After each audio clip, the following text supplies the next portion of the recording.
welcome to another all ages video for creative, independent small business owners. In this episode, I interview Miss Ruth Carter, lawyer from Arizona. You're going to learn why legal MLMs are not a good idea and other things related to small business and the things that you need to think about as a small business owner when it comes to legal matters. Know what you want and never give up. Don't try to pour from an empty cup. Champagne marketing on a beer budget. It's business advice from Paige the Puppet. And here we are with the amazing Ruth Carter. And she is, they are, right? That's the correct way? I'm sorry. That's it. You're fine. It's okay. Okay, and you can actually help me with that a little later in the broadcast. But the first question I have for you, because I want to be very cognizant of your time, because you are an actual real life lawyer who charges good money for great value, of course, but I heard that it was like $400. Is that true? No. No? It's not that bad. My rate starting next year will be $300 an hour. But if it's like an emergency rush situation, it will be more. I haven't decided if it's going to be $350, $400. Oh, that's most reasonable then. I thought that you were one of those high-priced lawyers. I didn't know you were a reasonable price lawyer. Well, I might be worth the cost of one of those high price lawyers, but having the lower price allows me to help more people. That is so awesome.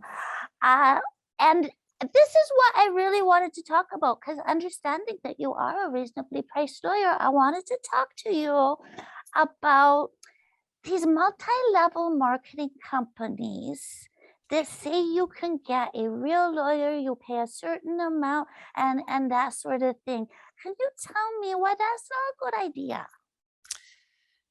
I mean, here's my take on that, because there are these services where like you pay a monthly fee and it's a guarantee that you can get access to a lawyer. And I look at that and I wonder, are these people going to end up spending more money than they need to? Because why pay for something every month that you don't need? Because unless you have ongoing legal issues, you don't need to be paying for a lawyer every month. So there's that issue. When you are using that type of service, I suspect you have, well, I know you have fewer choices over who you can hire, because you can only go with who's in like the network. And so if the person you want isn't there, which most of us aren't, then if you really wanted me, but you've been paying for this service, you're paying twice, basically. So you're paying for a service you're not using. So yeah, and depending on your circumstances, you may need a legal specialist. And so if there's not somebody in your network, I'm calling it a network. I don't know what they call it because I basically ignore that they exist.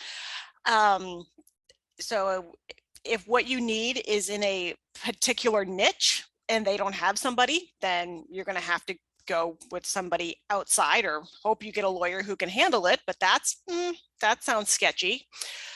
And then I also wonder how, if it's possible to create an ongoing relationship with a lawyer through that type of service. Because if you are a business owner, you want to have a lawyer who is with you all the way through and understands you and understands your business. And I don't know if that can happen if you are using one of these legal service subscription things. So those are kind of my thoughts on that. Those are awesome thoughts. And that leads me really nicely into my next question, because my audience is creative, independent, small business owners. And we know that it's important to have the right professionals to support you in your journey. And one of those is a legal professional.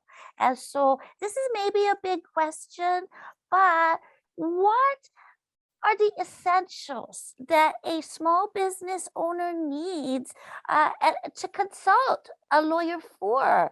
And how much should they expect to budget for that? Because you want to have a reasonable budget to be able to cover what you really need, because there are pitfalls to operating without legal counsel. Right, exactly. And I will tell you, it is much easier and cheaper to avoid legal problems than it is to fix legal problems. So I would tell somebody to start with looking at what is your business, and because you may be in a situation where you want to get a lawyer who specializes in what you do. Um, maybe not in the creative realm, but I'm thinking of things like construction law, things like that, where there are actual lawyers who say my practice area is this. So if you're in one of those, you need one of those kind of lawyers. But if you are a general creative professional, I suspect you will need a lawyer or lawyers who know business law and intellectual property. Because if you are a professional creative, you are probably creating for somebody, which means, you're selling, they're buying, you may be doing custom work for that client. So you want to have a contract that helps manage your relationship. I tell people that contracts are relationship management documents that puts everybody on the same page about what they're hiring you to do, what you're going to deliver, how and when you get paid, how you're going to deal with problems, et cetera, et cetera. And then every company, regardless of what you do, has intellectual property. And so you want to have a discussion with an intellectual property lawyer to help you identify what that intellectual property is and what are your options for protecting it, which could include things like copyrights, registering trademarks, you might have patents, and you may have trade secrets. Trade secrets are things that give your company value because they remain a secret. So the best example I know of a trade secret is the recipe for Coca-Cola. Very few people know it. They probably keep it under lock and key. And while they have to put the ingredients on the can, they don't have to tell you how it's made. And so every company should be aware of what their intellectual property is and how they can go about protecting it. So those are the two big things I tell clients who are in the professional creative realm that they should be aware of and be worth consulting a lawyer. I think it's a good idea to start with hiring a lawyer for an hour to just talk about your business. And a good lawyer who understands what it means to be an entrepreneur will be somebody who will tell you what you can and can't do on your own, or what is more cost effective for you. So like I tell my clients, it's actually more cost effective to have me write your contract from scratch than for you to create a draft and have me edit it, because it's actually faster for me to create than for me to edit. Oh, that is a great tip, because I know in a lot of books they say make it and take it and it will save you money. Oh, Not that always. is brilliant. And that brings me to something you were talking about, this intellectual property. Photographs are intellectual property. And you have something that helps small business owners to understand how to use them properly? I do. I actually have two. So depending on what and how you create, if you are a photographer, I have an online course called Lights, Camera, Lawsuit, The Legal Side of Professional Photography. And that talks about copyright and contract needs for photographers. But if you are somebody who is more in the scope of, you are a creator and you need to know about like your do's and don'ts for putting content on the internet, you're probably better off with my book, The Legal Side of Blogging, How Not to Get Sued, Fired, Arrested, or Killed. Oh, I want that one. Where can I get it? No, I really seriously need that one because I am on the internet and I share things and I want to be protected. Because I don't think they can sue a puppet, but they could certainly sue Mama. Exactly. Yes, there's been all kinds of issues with, not necessarily do puppets have rights, but there was a question where some type of gorilla took a selfie and there was a question of who owns the copyright in that photo. So that would be a fascinating case. It was fascinating. So do you want to know the answer? Yes, I'd like to know the answer. So who owned it? Nobody. It is automatically public domain because only a human can own a copyright. And since there was no human involved of the snapping of the photo, it automatically went to public domain. So my book is an ebook and it's available on Amazon. I think it's $4.99 or something like that. I purposely made it cheap so that anybody who wanted it could afford it. Oh, that is awesome. I really want to get that one. I kind of forgot that you had that one because you met Mama so long ago on Shank Minds, and you are the first non-binary person that Mama has really interacted with, which brings me into the next question because we want to be inclusive in our small businesses and in our operations as we learn more and we meet more people. And so is there any advice that you can give in general, because I know that it is rather an individual thing, about how to approach pronouns and being respectful in that way? So I think you're already coming from a good place because you're wanting to be respectful and you know that there are other genders besides male and female.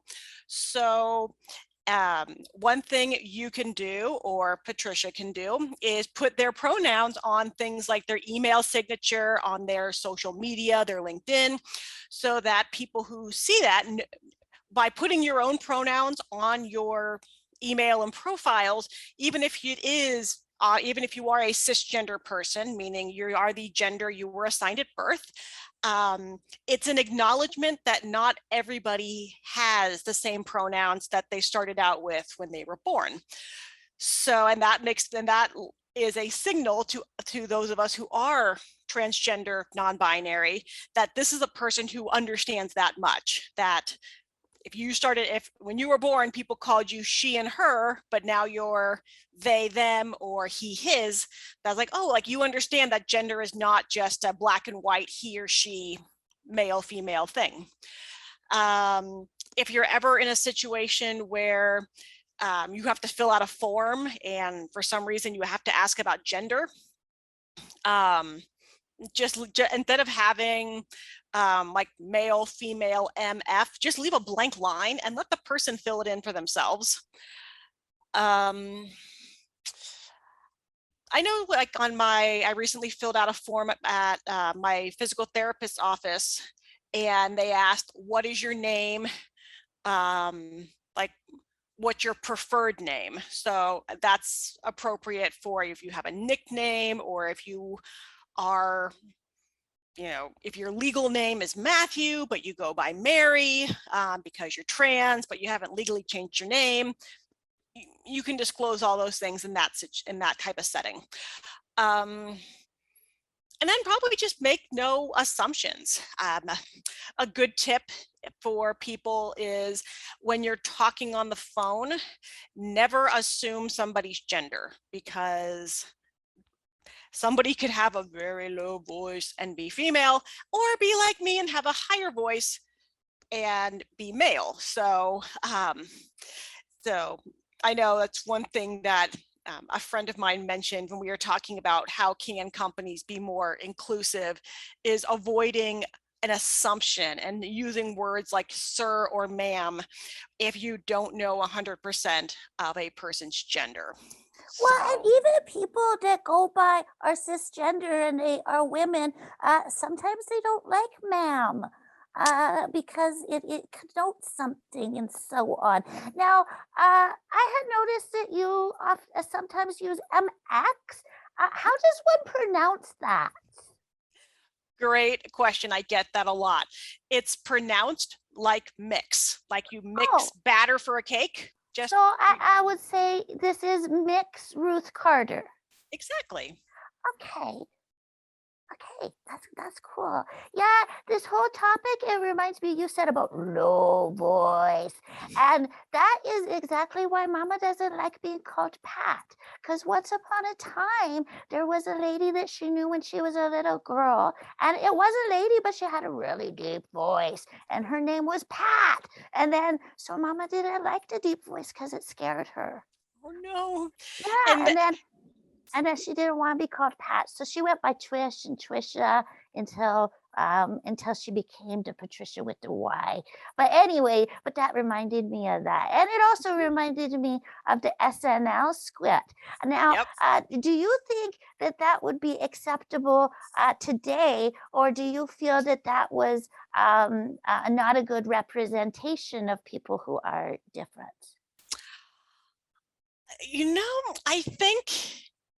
I don't think the way it was, I think the way it was written back then made sense for the time. I could see a show like SNL still addressing the same topic. And it would be slightly different where because people still struggle with they don't want to make an assumption, but for some people they really want to know, like, are you a boy, are you a girl? And Well, um I like that we have the option now that you can be I'm either neither, it's like mhm, okay, I don't identify as boy or girl. I just mhm, am. And yeah, that's the way I see it anyway. Is that yeah, I just am like whatever. Who mhm, cares what I wear? I I like to know. wear things. Yes.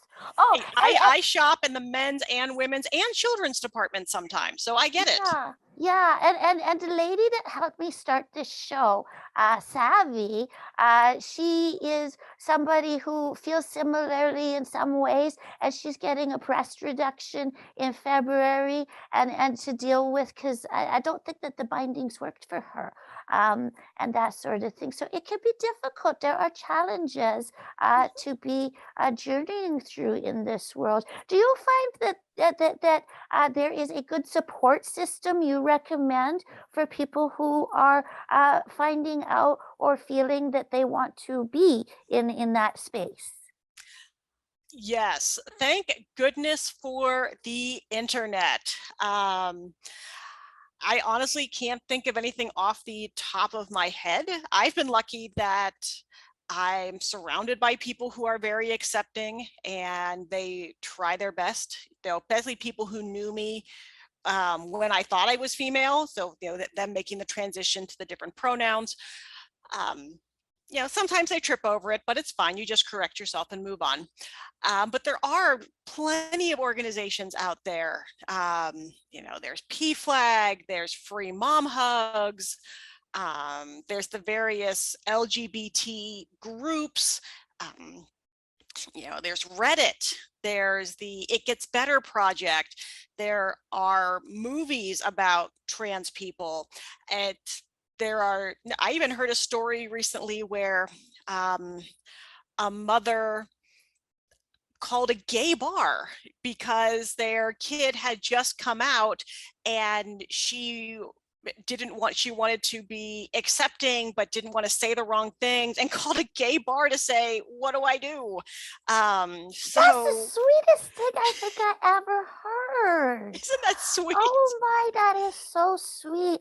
I know when my mama's uncle came out very many years ago, it was not so easy for him. And even his daddy didn't talk to him for a while. And there was things that hurt.